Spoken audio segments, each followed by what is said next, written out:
दिल्ली की आबो-हवा खराब है और इस वक्त हमारे साथ डॉक्टर एस के छाबड़ा हैं जो प्राइमस हॉस्पिटल के पल्मोनरी मेडिसिन के प्रमुख भी हैं और पटेल चेस्ट जो हॉस्पिटल है उसके पूर्व निदेशक भी हैं। तो लंबे समय से इनके पास वो मरीज आते रहे हैं जिनको सांसों की तकलीफ हो, लेकिन इस बीच में किस तरीके से उसमें बढ़ोतरी हुई है, इजाफा हुआ है या फिर किस तरह के प्रिकॉशन लेनी चाहिए, सावधानी बरतनी चाहिए, उस पे बात करने के लिए डॉक्टर छाबड़ा हमारे साथ हैं। सर ये समझना चाहते हैं कि फ्लो ओपीडी में मरीजों को लेके क्या पॉल्यूशन बढ़ने के साथ-साथ बढ़ा भी है? ये लगभग एक तरह से हम कहें तो वार्षिक फीचर या एक एनुअल फीचर हो गया है कि जैसे ही सर्दी शुरू होती है दिल्ली में हमारा वायु प्रदूषण बहुत अधिक बढ़ जाता है। इसे हम AQI के इंडेक्स में नापते हैं, जो कि आज के दिन 400 से ऊपर चला गया है, जिसकी वजह से गवर्नमेंट ने एक निर्धारित प्लान के अंतर्गत स्कूल कॉलेज ये सब बंद किए हैं। तो वायु प्रदूषण जब बढ़ जाता है तो निश्चित रूप से हमारी हेल्थ को असर करता है, और इससे दो मुख्य हमारे अंग हैं जहाँ इसका असर ज़्यादा होता है। एक लंग्स फेफड़े और दूसरा हार्ट। तो ये देखा गया है कि हार्ट की वजह से दाखिले, यानी कि लोगों को पेन होती है, हार्ट अटैक होते हैं, वो बढ़ जाते हैं। और ऐसा हो रहा है अब। और जिनको सांस की तकलीफ है, दमा है, ब्रोंकाइटिस है, अन्य क्रॉनिक लंग डिजीज़ हैं जिनको, तो उनको भी जो लक्षण है उभर आते हैं, और इनमें बहुत से मरीजों को हॉस्पिटल जाना पड़ता है, या कभी कभी आईसीयू में दाखिल होने की नौबत भी आ जाती ओपीडी में कितना पेशेंट बढ़ा होगा अगर आप आकलन कर पाएँ सर कि है। परसेंटेज में कोई इज़ाफ़ा अगर आप देखें? लगभग मैं कह पाऊंगा कि 25 से 30% पेशेंट्स का इजाफा हो गया है, जैसे नवंबर का महीना शुरू हुआ ये है वायु प्रदूषण की वजह से वायु हुआ प्रदूषण होगा। से। सर और ये ट्रेंड रहेगा लगभग 26 जनवरी तक, आप समझ लीजिए 3 महीने तक। सावधानी क्या-क्या बरतनी चाहिए सर? सावधानी सबसे महत्वपूर्ण तो ये है कि हम इसको इस लेवल पे आने ही ना दें, और इसका प्रयास कितने सफल हैं कितने विफल हैं ये एक अलग विषय है डिस्कशन का, बहुत सालों से चल रहे हैं। लेकिन हर साल ये होता है कि हम 400 क्रॉस कर जाते हैं। जी। तो ये कह पाएंगे कि ओवरऑल जो है, जो भी हमने कदम उठाए हैं इतने सफल नहीं रहे। अब साधारण नागरिक को अपने बचाव के तरीके करने हैं। सबसे ज़रूरी तो ये है कि जहाँ प्रदूषण ज़्यादा है या जिससे एक्सपोजर होने का रिस्क बढ़ता है, उसको अवॉइड करना है। अब जैसे सुबह की मॉर्निंग वॉक है, बहुत से लोग इसको बहुत अच्छा समझते हैं और शौक है और आदत भी है कि सुबह वॉक कर जाएं।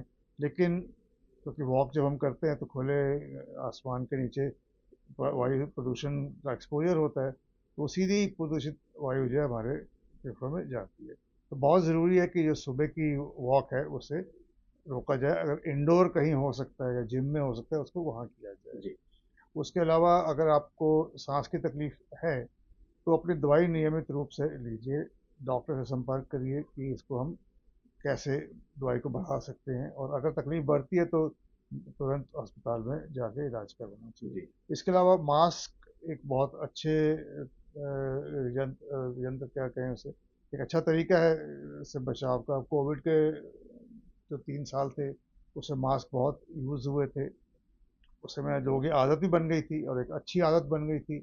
अब जैसे कोविड ख़त्म हुआ है तो ये आदत भी छूट गई है, वो ठीक नहीं है कौन से क्योंकि मास्क तभी यूज़ करने चाहिए? मास्क N95 जो कि बहुत आसानी से मिल जाता है, वो बहुत इफ़ेक्टिव मास्क है। खासकर जो बड़े कण होते हैं उसको रोकने, जो गैस हैं उससे तो शायद बचाव नहीं हो पाएगा, बट फिर भी आधी से ज़्यादा प्रदूषित वायु जो है वो उसको हम रोकने में कामयाब हो सकते हैं, अगर हम मास्क का ठीक से इस्तेमाल करें। तो बहुत ज़रूरी है कि मास्क लगाई जाए, और ये जो पहले का कल्चर था कोविड के समय का, उसको वापस आना बहुत ज़रूरी है।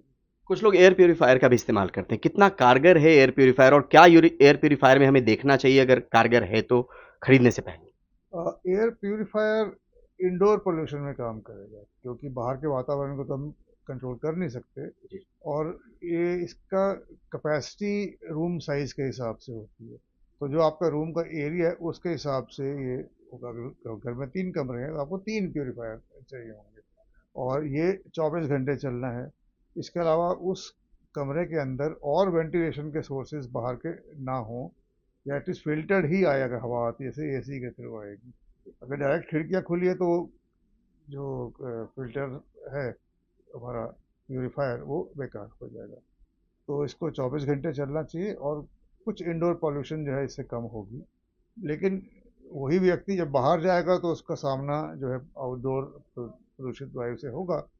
तो जो भी फायदा इंडोर प्योरीफायर से हो सकता है, उसको बाहर की हवा जो है वो न्यूट्रलाइज कर देगी। उसमें कुछ देखने की भी ज़रूरत है कि एयर प्यूरीफायर में क्या हो, जो हम उसको परचेज़ करें? जैसे 3 कमरे के लिए 3 आपने कहा, तो उसमें कुछ देखने की भी हाँ, ज़रूरत है। उसमें यही देखना है कि जो हमारा कमरे का साइज है उसके हिसाब से कौन सा उपयुक्त प्योरीफायर होगा। ये नहीं कि कमरा आपका बहुत बड़ा है, आपने प्योरीफायर छोटी कैपेसिटी का ले लिया तो भी बेकार जाएगा। तो वो स्पेसिफाइड होते हैं कि इतने कमरे के लिए इतना प्योरीफायर इस कैपेसिटी का चाहिए। जी, ठीक है। बहुत-बहुत शुक्रिया हमसे बात नई दिल्ली से परिमल कुमार, एनडीटीवी इंडिया।